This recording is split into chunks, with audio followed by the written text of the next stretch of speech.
Welcome to Hollywood Headlines. I'm your host, Kamari Clark, and on tonight's episode, we're going to be talking about the latest news in Hollywood, starting with Sabrina Carpenter creating an Alice in Wonderland movie musical. Hollywood Headlines starts now.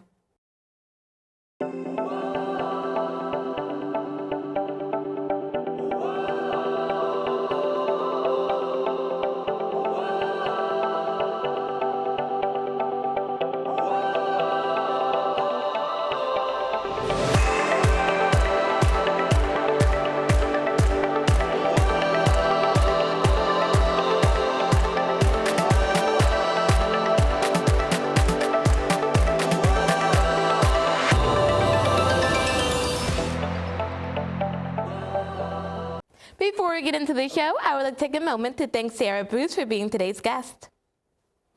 Pop star Sabrina Carpenter is set to step back into the acting world in the musical adaptation of Alice in Wonderland. For Carpenter, this is a long time coming, as she wanted to star in the live adaptation of the film before becoming a full-fledged pop star. The film was announced back in October of 2020 and was in development at Netflix at the time.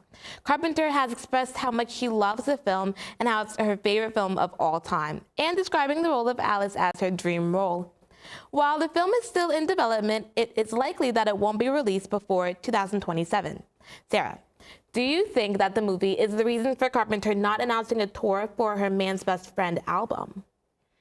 I think it could be because producing a movie obviously takes like a really long time, especially if she probably could be starting from scratch, but she should take like stuff from like the animated film and the live action and also the books. I love the live action Alice in Wonderland with like, was that Johnny Depp? I think so. I love that one so much. I used to watch it all the time. Will you watch this new adaptation when it comes out?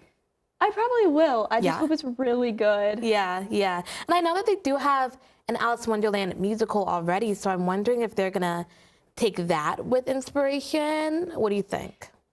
She should. I feel like she should grab like everything and try and take inspiration for it. And she's been on Broadway, I believe. She was in Mean Girls, so maybe she'll have that sort of experience and put that into the movie as well. Do you think she's a good fit? I think so. Good. Yeah, I think so too. She seems like she'd be a pretty good Alice. After 24 years since the last film in the Mummy franchise, the original cast are reprising their roles for a new fourth movie with Brendan Fraser as Rick O'Connell, Rachel Weisz as Evelyn O'Connell, and John Hannah as Jonathan Carnahan. The movie will be directed by the Radio Silence team, who are known for working on films such as the Scream franchise. Sean Daniel, who executive produced all of the Mummy franchise films, will return to executive produce this fourth installment of the Mummy franchise. A source close to the project said, quote, "This movie would disregard the events of the third movie and pick up where the second left off," end quote. Sarah, have you watched any of the Mummy franchise movies? I have not, but they definitely seem very interesting. Yeah, me neither. I am not a horror movie fan at all. And anything with Mummy in the title or surrounding Mummy, I will run the other way. Definitely. Would you like to watch the other ones maybe before seeing this fourth installment?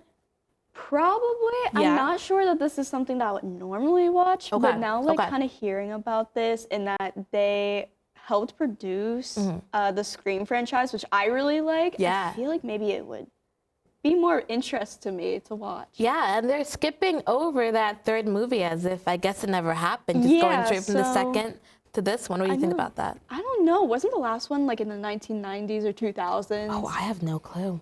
I feel like it was a while ago. Yeah, was it? So it should be new, something new for the fans of this franchise. When we come back from the break, we'll be talking about the Christy biopic flopping at the box office. Hollywood Headlines will be right back. What does MUTV mean to you? MUTV is such a welcoming and fun organization. It means getting to know a lot of people. MUTV is a place where I can network. MUTV means opportunity. MUTV is something very special to me.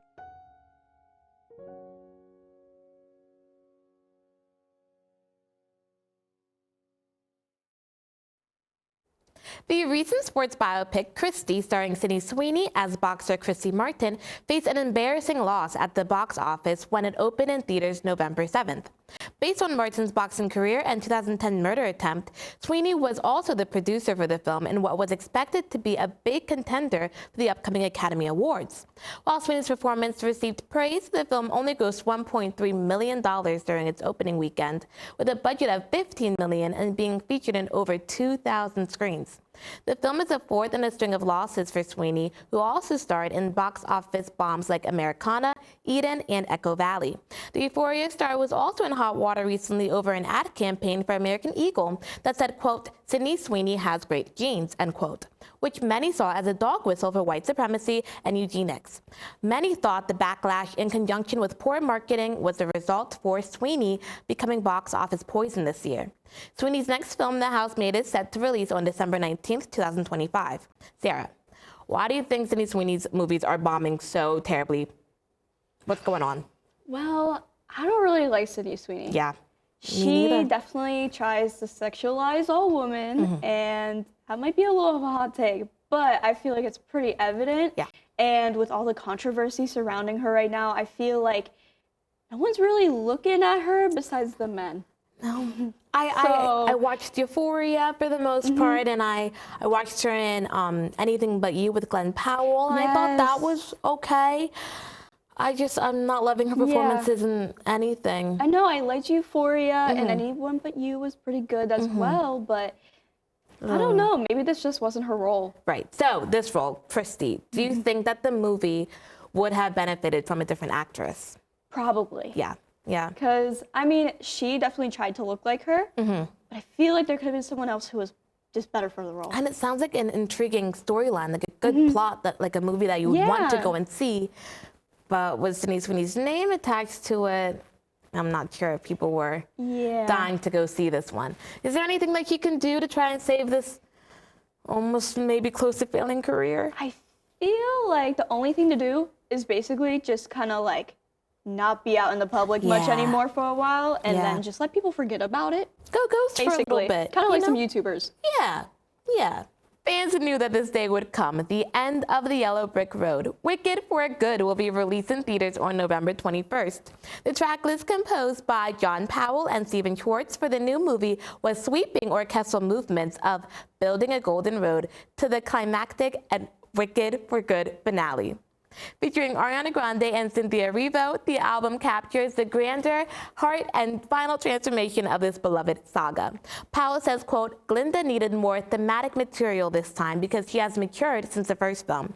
One of her new themes reflects her true, big-hearted nature. It gives her a sense of expansiveness and command in her most powerful moments," end quote. Powell also drew from fragments of motifs like Defying Gravity and No Good Deed, transforming them to mirror Elphaba's journey. The film's premiere in Singapore was met with a shocking surprise as a crazed red carpet attendee by the name of Johnson Wen grabbed Ariana Grande. After pleading guilty, he was sentenced to 9 days in jail. District Judge Christopher Goh called Wen as someone who is attention-seeking and said he showed a pattern of behavior which suggests he would do it again. Sierra, are you excited to go and see Wicked for Good? I am actually really excited. Yeah. I only watched this just recently. I feel like I'm pretty late, but like I am really excited to see it. I want to see how it ends. Yeah, yeah. So. I absolutely love Wicked. I saw it on Broadway. I've seen the first movie like 5 or 6 times. I love this show so much. And my favorite number from the show is No Good Deed, which is in Act 2. Ooh, yes. So I'm sat on November 21st. I am in the seat. My popcorn, my Dr. Pepper. I'm glued to the screen. Yes. For the entire however long, 2 hours, however long it is, I don't care. I'll be there, and I'll watch it again on Saturday and Sunday, and maybe next Monday as well.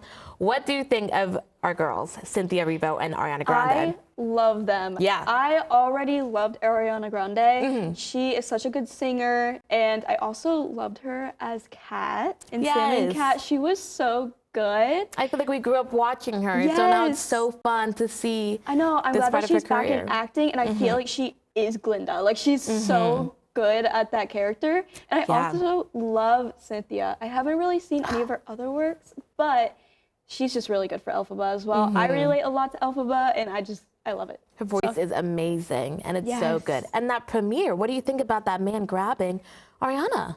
Oh, I probably would have like smacked him or something. I don't know how she didn't. I don't know. My reflexes would have just been like, oh, there's a man grabbing me. Like, I don't know how she stayed so calm about it. It put such a damper on the premiere, but I'm still so excited to see it, to see all of them. It's going to be amazing. Yes.